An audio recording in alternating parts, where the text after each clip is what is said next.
কি করছো?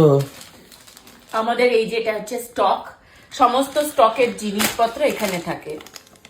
এবার স্টক হচ্ছে কিসের স্টক? এটা হচ্ছে সব মাসকাবারি জিনিসপত্র, মান্থলি যে জিনিসপত্র সেটার স্টক রয়েছে এর মধ্যে। দেখো মানে আমরা মানুষ দুজন, আর স্টকে যা জিনিস রয়েছে মনে হচ্ছে যেন কোনো 3 মাস চলে যাবে।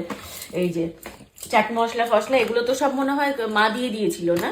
চাট মশলা মা দিয়ে দিয়েছিল, যেগুলো আমাদের অনুষ্ঠানের সময় অনেক মানে চাট মশলা কেনা হয়েছিল সেখান থেকে।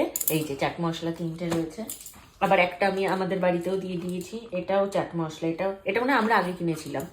এই দেখো কত জিনিস এর মধ্যে, তারপরেও স্বর্ণ এটা ওটা সেটা, মানে ও আর স্টকটা চেক করে না, ও ঠিক আবার অর্ডার করে কিনে নিয়ে চলে আসে।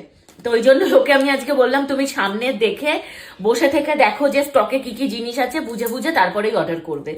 মানে বারবার বারবার বারবার জিনিস এসে এসে এই যে স্টক পুরো দেখো কি হয়ে গেছে, ভরে আছে।